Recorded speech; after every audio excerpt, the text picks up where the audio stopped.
चलिए इंस्पेक्टर साहब भैया घर इनके खोदन ठठेरा नाम है। अरे कौन है खोदन ठठेरा? जल्द बालक निकाल निकल। हमारे यहाँ खोदन ठठेरा कहा खोदवा को बका।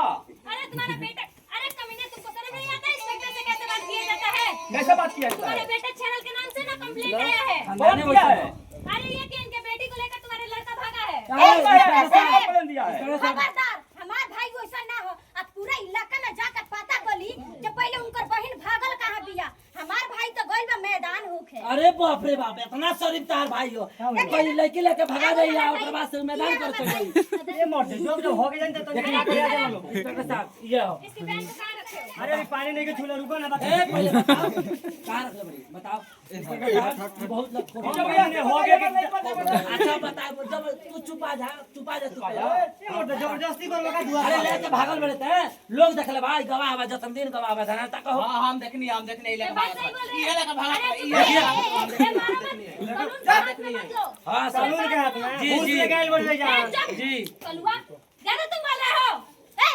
पहले जाकर पूरा इलाका में पता कर कि हाँ, इनका बहन का है। ए भाई ज्यादा ना हमारा तुम्हारे पास अंगूरी दिखा के बात मत किया जाए। ए जल्दी सुना खाली सुना सुना एकदम घूस लेके आइल तारा तारा नट्टी फारे और ये लोग क्या आवेला ठीक बा। ए तो उल्टा ही जा रहे वाला उल्टा ही जा।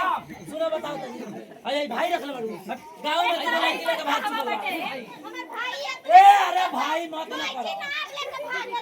तार भाई गांव में दुगो कांड कइले बा दुगो कांड गांव में कइले बा आज हमरा साथे कर देबो इंस्पेक्टर साहब, तारी इज्जत कर रही 500 घूस लेके आइल बढ़। इंस्पेक्टर साहब, झगड़ा हमारे चाहे भाई हो गया। मछली के नाम ना गले भोले फूल से मत लिया लेगा। 50 रुपए तो दे बोलने से सारा काम वाला खेला बेला बोलने से हम कहतनी भागल बा चल इस सब लेके चली हां इंस्पेक्टर साहब अपना हाथ से लेके जा। ए रुकी रुकी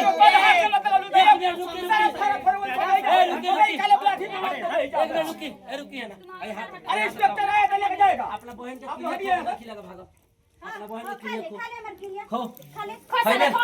जल्दी खो कर खो खो एक मिनट रुकिए 50 वाली बात आती। ठीक बा नहीं खेला के भागो अपना बहन के खिला एक मिनट मार के किरिया खियो होइबो। ए ना तेरे खिला खो खाले पता नहीं खिला। खिला खो हम अपना बहन के किरिया नहीं खा। ना खाए के खा सारे पर टोपी पहिरा। ना तो दोन मां जी बा मां जा ना तो तोर बहन मर जाए झूठ बोलो तो तोर बहन मर जाए आज में समझ लिए अरे बाप रे चल अपना बहन के किरिया खा के कहत नहीं हां कि हम ओकरा के लड़की लेकर भागल बा। ए जाके क्या बोल अच्छा बोल क्रिया को बहन के किरिया का हां हम ओकरा के नहीं लगे भागल। पहले जा आसरा से काम ना चली इंस्पेक्टर साहब लेके चली टोपी पर ए बाजी बचाओ ना हो।